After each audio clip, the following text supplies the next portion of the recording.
బాగున్నారు అందరూ.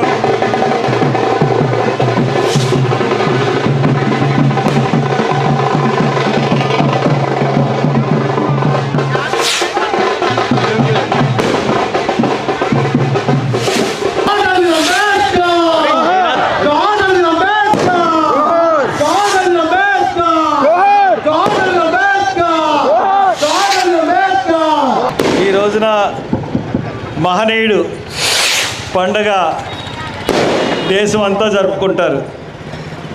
దేశమే కాదు, ప్రపంచం అంతా జరుపుకునే పరిస్థితులు వచ్చినాయి. ఎందుకంటే అంత జ్ఞానవంతులు ప్రపంచంలో ఎవరు లేరు కాబట్టి. ఈ రోజున మనం ఈ రకంగా ఉన్నామంటే కారణం ఆయన తీసుకొచ్చిన ఎన్నో సంస్కరణలు. ఒకప్పుడు అస్పృశ్యులుగా ఉన్న మనం ఈరోజు ప్రతి దానికి కూడా అర్హులుగా పోటీ పడే పరిస్థితికి ఈరోజు మనం వచ్చామంటే దానికి ఒకే ఒక కారణం డాక్టర్ అంబేద్కర్.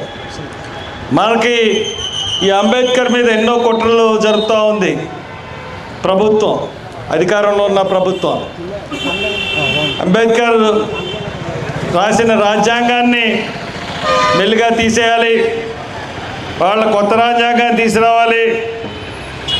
అంబేద్కర్ ఇచ్చిన రిజర్వేషన్లు కూడా తీసేయాలనే కుట్రలు జరుగుతూ ఉన్నాయి. దానికి కారణం మనందరికీ తెలుసు. ఇప్పుడు ప్రభుత్వ రంగ సంస్థలు, ప్రభుత్వంలో ఉన్న పబ్లిక్ రంగ సంస్థలు అన్నిటిలో కూడా ప్రైవేటైజేషన్ చేస్తూ ఉన్నారు. ప్రైవేటైజేషన్ అంటే రిజర్వేషన్ లేకుండా చేయడం. అటువంటి కుట్రలను తిప్పుకొట్టాలంటే మనందరం ఐక్యమత్యంగా ఉండాలి. దళితులు వేరు, దళిత క్రిస్టియన్లు వేరు కాదు, అందరం ఒకటే. మనం పాస్టర్ ప్రవీణ్ మృతిని చూసాం. ఆ మృతి మీద పోలీసులు ప్రభుత్వం కలిపి ఆడిన నాటకాన్ని కూడా మనం చూస్తున్నాం. దాన్ని సంయుక్తంగా మనం అందరం ఎదుర్కోవాలి. అంబేద్కర్ వాదులు, చర్చిలు కలిపి మన శక్తిని ఒకసారి రాజమండ్రిలో చూపించాల్సిన అవసరం ఎంతైనా ఉంది. దాని గురించి యువత నడుం కట్టాలని, ఎప్పుడూ కూడా అంబేద్కర్ ఆశయాలకి విరుద్ధంగా నడవకుండా ఆయన ఆశయాలను ఆచరించాలని కోరుతూ, నాకు ఇచ్చిన ఈ పేట అంటే నాకు చాలా ప్రేమ, మీకు తెలుసు.